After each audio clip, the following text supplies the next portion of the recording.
In my opinion, video games have always been an amazing art form to tell a story. The gameplay mixed with elements of voice acting, character development, plot, and even things like graphics itself mixes together to create an amazing experience.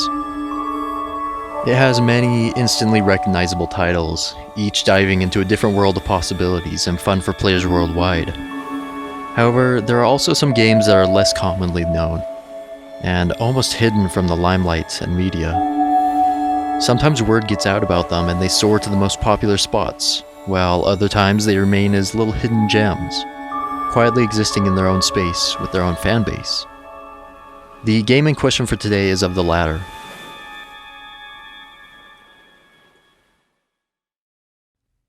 The year was 2013 when a little game called The Stanley Parable swept the internet. If you haven't heard of this game, well, you suck, and go look it up. Well, if you haven't heard of this game, it's all about giving the player choices. More specifically, each choice you make matters exponentially towards the story ahead. You choose the door on the right? Well, too bad, the narrator hated that door, and now he's trying to put you on a different path. Did you click a door 7 times? Well, now you're going to spend the next 5 minutes clicking doors, and so on and so forth. The Stanley Parable was a genius game with some genius writing involved with it. And speaking of which, a new version, the Stanley Parable Ultra Deluxe Edition, is coming out this April. With the Stanley Parable wrapped up, team lead and game designer David Reedon took a small hiatus before starting any more projects. But soon came the announcement of a new game, a Stanley Parable 2, if you will. But this game was different. It felt more small-scale, and a bit more focused on the story. This game was known as the Beginner's Guide. Throughout this game, Davey takes the spot of the narrator, guiding the player through a story of a friend of his named Coda. Davey's purpose is actually stated at the very beginning of the game, so we have a pretty clear idea of what's going on. Hi there. Thank you very much for playing The Beginner's Guide. My name is Davey Reedon. I wrote The Stanley Parable, and while that game tells a pretty absurd story, today I'm going to tell you about a series of events that happened between 2008 and 2011. We're going to look at the games made by a friend of mine named Coda, and his work pointed me in a very powerful direction. I found it to be a good reference point for the kinds of creative works that I wanted to make. This is what I like about all of Coda's games. I mean, not that they're all fascinating as games, but that they are all going to give us access to their creator. I want us to see past the games themselves. I want to get to know who this human being really is. And that's exactly what we're going to do here. Now, the hardest part of covering a narrative game like this is it's also really hard not to spoil too much without revealing the ending of a game. So at times during this, I may be pretty vague, but that's simply because I really want people to play this game for themselves. If you're too lazy to play it yourself, I have a full no commentary playthrough which actually can be found in the description below. But I'll try my best to describe why this game is so impactful and so healing to me. Video games serve a purpose. Sometimes that purpose is to simply entertain or distract. They focus on flashy colors and battle royale aspects to gain a mass player population without putting too much thought or consideration into things like story or emotion. The Beginner's Guide is much different. Like Davey said in the beginning, this is a personal sort of love letter to Coda, an attempt to reach out and connect to this individual through a game. This is a really personal and almost sacred time as you go through this journey through years and experiences together. The games start very basic and rudimentary, the beginnings of the journey being more of an experimental phase. The games begin to get more complex and meaningful as you go, and you begin to see Coda's inner workings and ideas a bit more. Coda is a good person. He has some amazing thoughts, and you begin to feel more empathy for him and his process. The narrator explains that he's also a little bit introverted and shy about showing his work. He chugs out game after game, but never seems to share them with anyone besides his family and friends. Davey wants the opposite from his friend. He sees the passion that Coda puts into these games and loves the symbolism that comes with them. He loves the puzzles presented, especially with Coda's obsession with what he calls the door puzzle.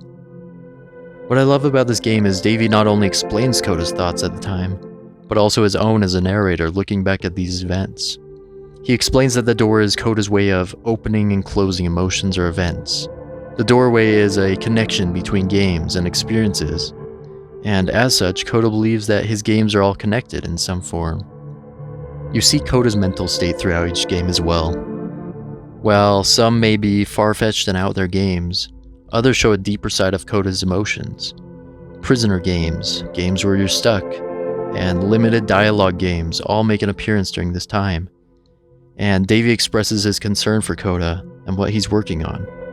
Davey wants to help quote-unquote save Coda, but meanwhile Coda just keeps chugging out games, each one becoming deeper and deeper connected with his own emotions, until he's had enough. He gives one final game for Davey specifically, and stops making games altogether. This is a really hard topic to go into without spoiling the ending, so please go play it for yourself or watch it for yourself. I promise the ending will be a lot more powerful if you do. The ending of the game is dark, to say the least. The music, the atmosphere, and even the title of the final game all seem to scream, something's wrong. Not only does Coda put in impossible tasks like invisible mazes and codes that you would have to spend hours guessing, but the narrator seems on edge the entire time as well. While at the start of the game he seems peaceful and thought-provoking, now he's more rigid, and you can tell he has personal emotions. You keep progressing on and on to the top of this tower, going up constant flights of stairs and doing nearly impossible tasks, until you reach the top of the tower, and you realize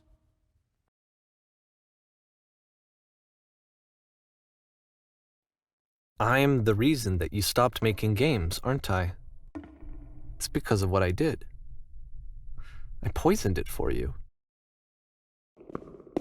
I don't think I ever told you this, but when I took your work and I was showing it to people, it actually felt... it felt as though I were responsible for something important and valuable. And the people who played them, they treated me like I was important. They really listened and cared about what I had to say. Even though I was showing your work, I felt good about myself. Finally, for a moment, while I had that, I liked myself.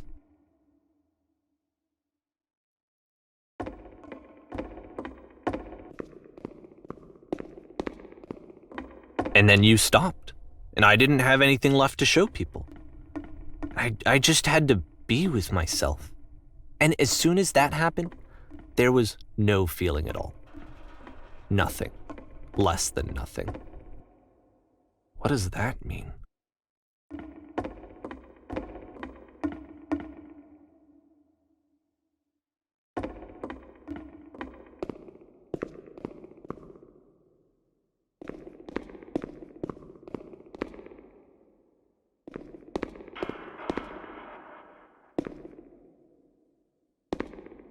I'm afraid that I did something really stupid because I don't like myself.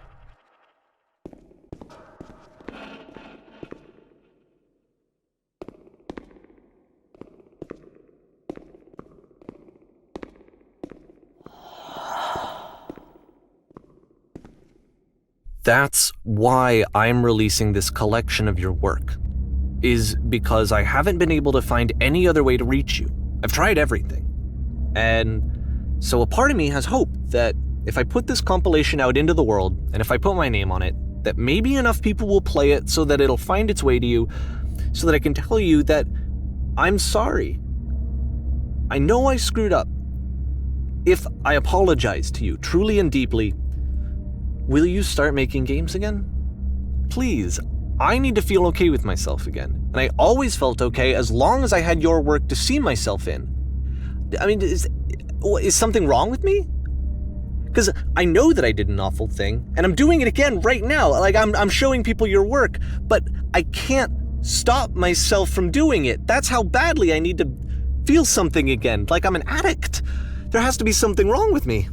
Can I apologize? What if I tell you I was wrong? Will that work? Will that fix it? I don't know. I don't think it will, but there's nothing else that I can do. Just tell me what you want. I'm sorry. I'm sorry. Please, start making games again. Please help me. Please give me some of whatever it is that makes you complete. I want whatever that wholeness is that you just summoned out of nothing and you put into your work. You were complete in some way that I never was.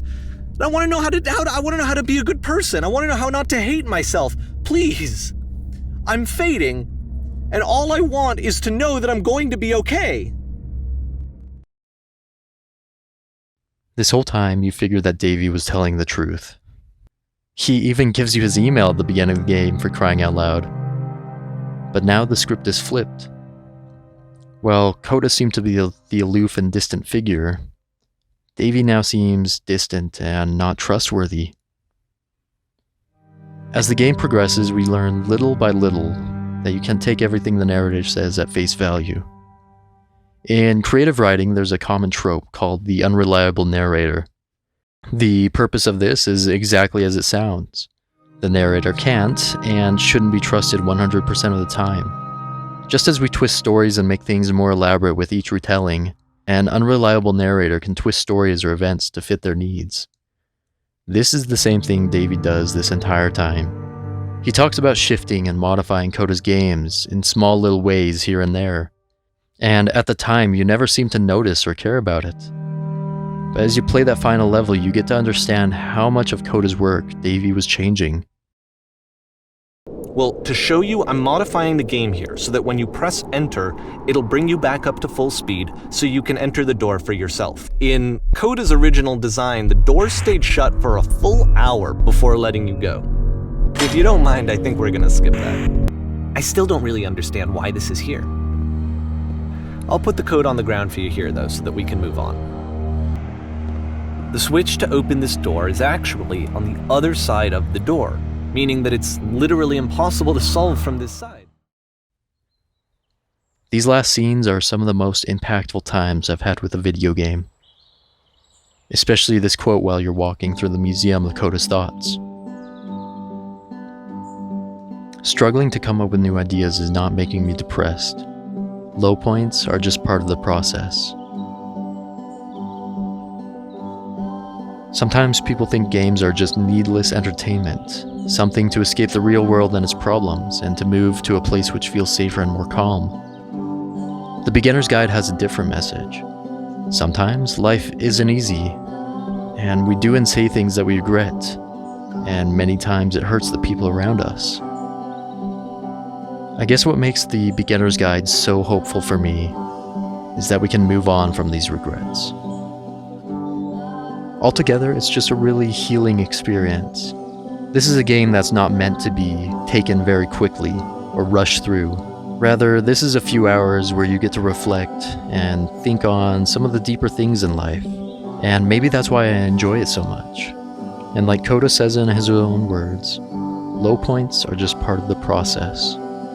Many times in life, you only get the highs when you experience the lows. And that's why I believe this game is so healing.